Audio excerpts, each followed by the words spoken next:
good, Ja? You already know what it is, baby.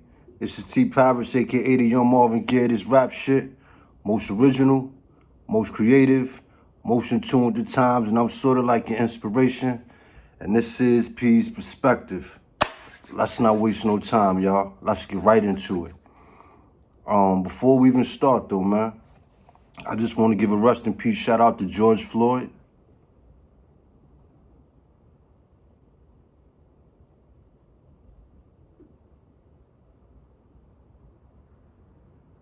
Now let's go, man.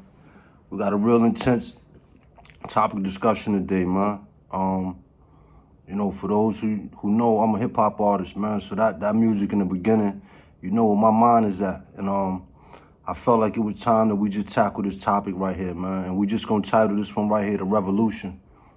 There's so much going on in the world today.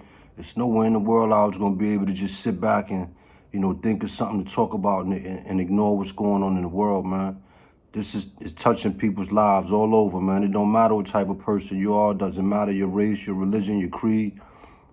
We're going through it right now. And I just thought it was a great time to just sit down and let's talk about it, man. Let's discuss it. Let's talk about what's going on. So as I said earlier, George Floyd, young man from Minneapolis, murdered by the police. This happened not even a week ago. Allegedly, have forged a fake check. We all watched on video, the police, putting his knee on his neck. We got 3 other police holding him down.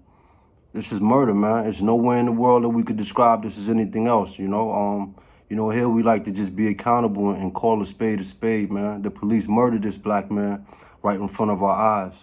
And it's unfortunate because this situation has caused an uproar, but also a divide, within the people. And I just got a couple things that I want to sit here and address with y'all, man. And this is something I feel real passionate about. So I just want to give a little disclaimer and say that this is going to be a touchy topic. It's probably going to be one of those topics that's going to garner a lot of, back and forth from people. And I just got one thing to ask, man. I just keep it clean, right? I appreciate all comments. I appreciate everybody's insight. I don't necessarily believe that there's a right or wrong answer, with what we're dealing with right now, but I'm just asking that you be respectful. It's a real touchy time. People feel passionate about what they think, what they feel, what they believe in. And I don't think it's our job to tell somebody they right, wrong, or indifferent. So talking about, the situation, this murder that's taking place, I think it's a lot of different things that we could focus on. What I would like to focus on, though, is the murder of George Floyd. And I say the murder of George Floyd because it just seems like right after, he was murdered, we had a couple protests in a couple different cities, couple states. And it's just my opinion that we started focusing more on what was taking place during these protests. Now, in one situation, we got people who feel, I guess I want to say feel ashamed, or they feel like we're going backwards because during the protests, people started looting. They started, violent acts, breaking down stores and store windows. Some business owners, stores got destroyed and things of that manner. And then on the other side of the spectrum, we got people who feel like they just frustrated, they tired, like enough is enough, So let's sit down and just, go through both sides, give everybody a fair chance to, express themselves. And then, let's just have a little heart to heart about what's really going on, with everything. So the people who feel like, it was, I guess, an important thing to do to go out, in March, right? So, in a couple different, city states, like I mentioned, people, gathered together, they started rallying, they walking through the cities, they marching, they saying the important things, after police, talking about police brutality, the things that, people say and they do while we marching. We giving back to the community during these tragic situations. And somewhere along the line, as it got dark closer to the end of the night, AutoZone was broken into, Target was broken into. And next day, topic of discussion was, this is not what this was all about. I had a problem with that personally because I feel like this whole situation is because of the murder of George Floyd. And in this situation, I think it's difficult to tell people, how to vent, how to express themselves. For so long, as people of color, we've been victimized, we've been oppressed, we've been, violently abused and just taken advantage of. And at some point in time, you got to think that people are going to want to fight back. I think the disheartening part is that we can't find the balance on how, to go about, fighting back. To the people who feel like it's unfortunate for us to be breaking into these businesses and, vandalizing property and, stealing, looting, as they call it. I would like to ask you, to just take a moment and think about the times when we sit down and we discuss the community, right? And we talk about our young black men and we talk about, their plight in life or the lack thereof. And, something that I hear very often is, we standing on these street corners selling poison. We don't own these corners. We chastise the young black men because they say with all this money that we made selling drugs, nobody came together and bought a storefront. We don't have any black-owned businesses. We're not generating any dollars, any economic, value within our community. And then in the same breath of fresh air, you're gonna condemn people, for tearing down these stores. So I think we gotta be clear when we say what we have and what we don't have. Because if we don't have the property, we don't have the businesses, we don't have the economic capital, then how can we be mad about the stores when they're getting torn down? They don't belong to us. Furthermore, when the time comes to build these stores back up, they're gonna employ people to come and build the stores. They're not gonna take nobody from our communities to build these stores up. They haven't been doing it in the past, right? The people that they employ in the store, a lot of them don't come from our community either. So that's why the money is not being spent within our community. These people getting paid and they going back to their own respective communities, right? So we got to be careful, during these type of situations where we point and blame, because we got young men and young women that's paying attention to what's going on out here. And I think it's important that if we're going to give them information, we're going to give them information that they could take along the whole journey. And they could look back at this information and use it in a positive light. I think it's detrimental to tell people that we don't own anything.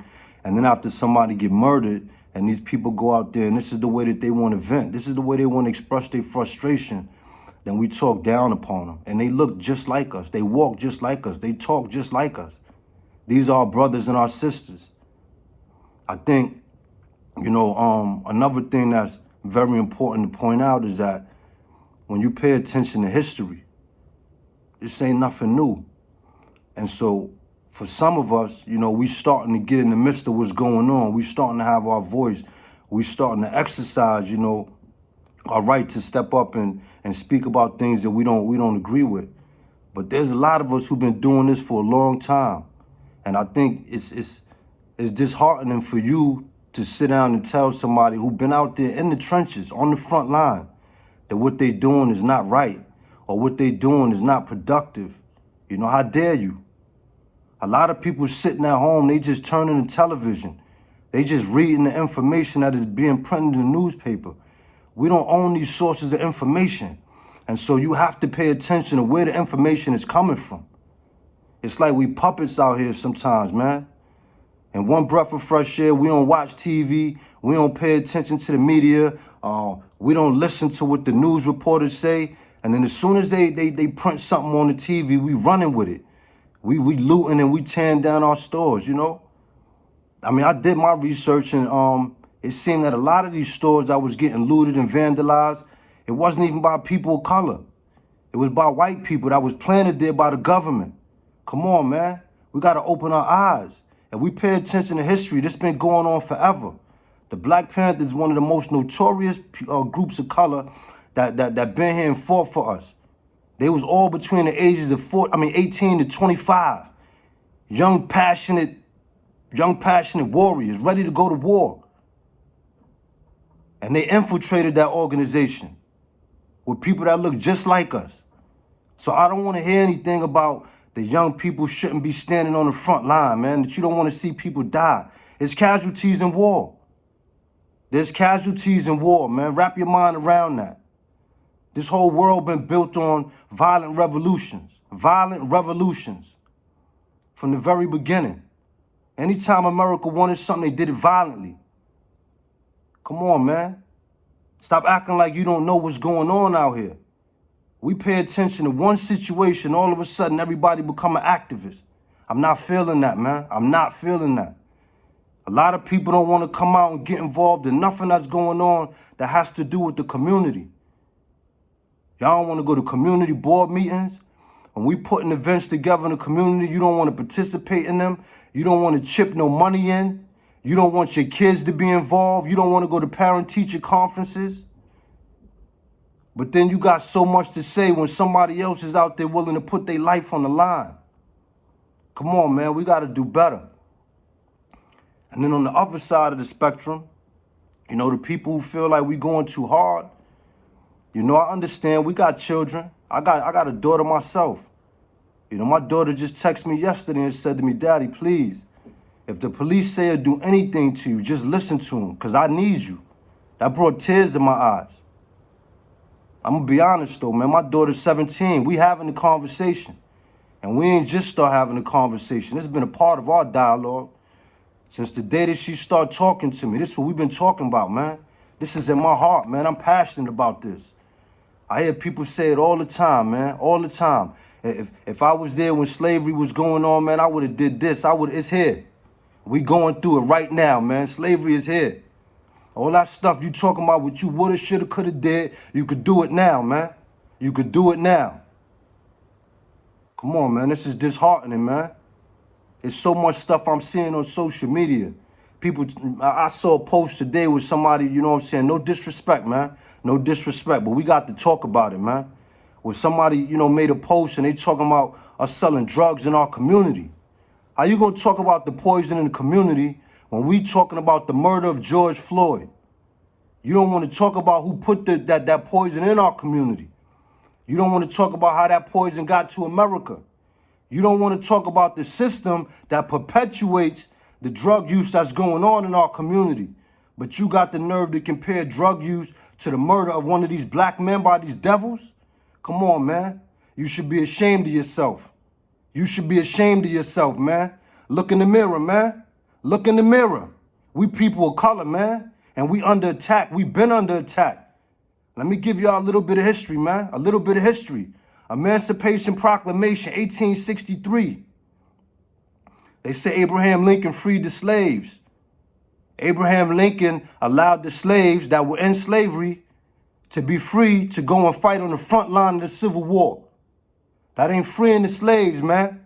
He put them right to work for the Civil War. 1991, Rodney King, driving under the influence, pulled over and beaten in front of the world. We seen this on camera. And all of those police walked. 1991. We in 2020 right now. Come on, man. Sean Bell, Amadou Diallo, Eric Gardner, George Floyd, a countless amount of other people, man. Sandra Bland, because it's not just black men.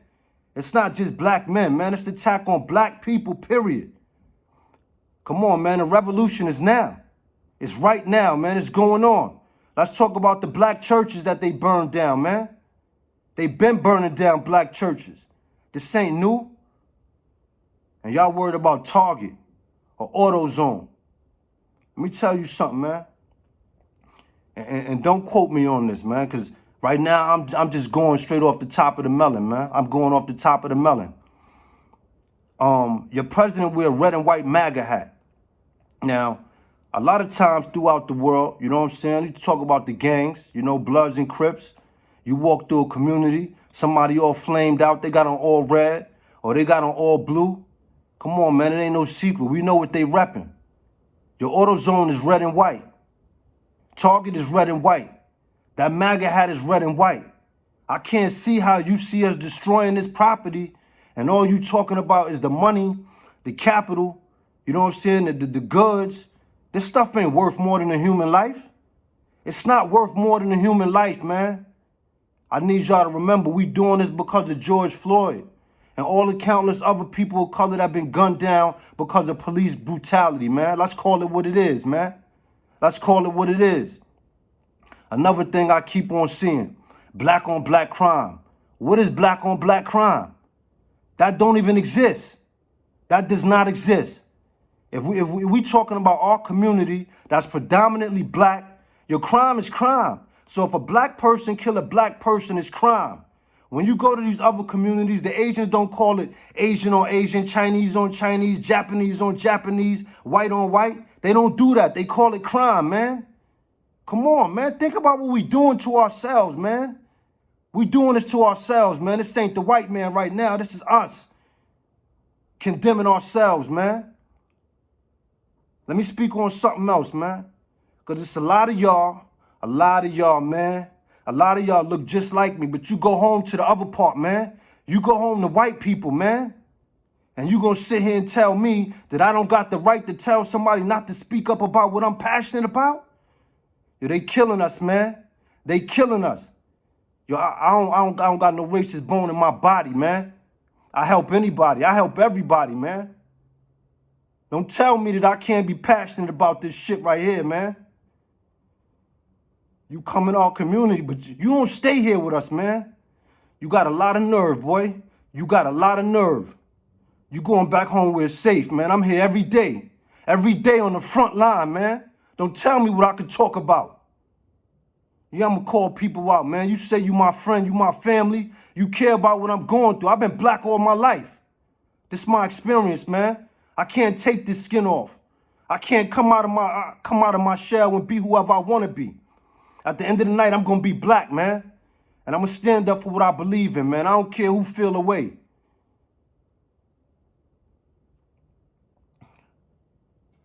Yeah, I'm passionate about this, man. And I get emotional sometimes, man. This is something I believe in, man. Since I was a little kid, man. This is something I've been a part of, man. I wanted to be a Black Panther, man. I wanted to sit down and talk with Malcolm X, man. I want to talk with Marcus Garvey. I want to talk with George Jackson, man. I want to sit down and talk with Tupac, man. The people who's passionate about stuff like this, man. People put their life on the line. I had a young man yesterday, 15 years old, text my phone, 12:30 at night, and asked me my opinion about what's going on, man. He asked me my opinion about what's going on. That mean they unsure, man. The young kids is unsure, man. The youth is unsure. But you know what? They asking questions, man. That mean they care, man. Deep down inside, they care about what's going on. And you know what? I'm not even mad at the people who telling them to stay at home, don't get involved. I'm not even mad at you. You know why? Because you care about them and you don't want to see nobody else die. I understand it. I'm telling you, I understand it. From the bottom of my heart, I understand it. But you know what? You can't tell somebody how to live, man. You can't tell somebody how to live. You got to let people live their life, man. You got to let people be who they going to be. And at the end of the day, man, I commend them. I commend myself, man. You got to commend people willing to go out there and put their life on the line for it. If they willing to die, who the hell are you to condemn them, man? If you ain't ready to die, get out the way. Get out the way, man. Get out the way. Everybody got a part to play. Everybody ain't got to stand on the front line, man. We're not asking you to go and burn down the police precinct. We're not asking you to kill a cop. We're just asking you to be empathetic, man. You'll stick to what's going on, man. Focus on the murder of George Floyd. That's what this is all about, man. This ain't about all that other nonsense you talking about. It ain't about that, man. It's not about that. Social media revolutionaries, man. We spoke about that, man. This is prophecy. We spoke about that 5 years ago, man. Peace perspective. We did this already, man. We already knew what was coming. We knew what was coming, man. Listen, I got some questions, man. I got some questions. I'm going to need some answers, man. My first question. I want you to really think hard about this. What do you want to live for, man? What do you want to live for, man? What is it all about for you? You wake up every day. You You got another chance to do something monumental, man. What is it? What do you want to live for? My second question. Who has the right to tell you what to die for? Be honest with me, man. Who could tell you that? Who could tell you what to die for? Who has the authority to tell you what you could die for or what you gonna die for? Think long and hard about that, man. Especially y'all who tell me that you a man or you a woman. Nobody can't tell you nothing. Think about that, man. Who gonna tell you what you could die for? And my last question. What do you want to be remembered for, man? When it's all said and done, what do you want to be remembered for, man? This is T. Parrish, y'all. You know what it's about, man. Y'all know what it's about with me, man. I mean this from the bottom of my heart, man. Hit that like button. Hit that subscribe button, man. Peace, man.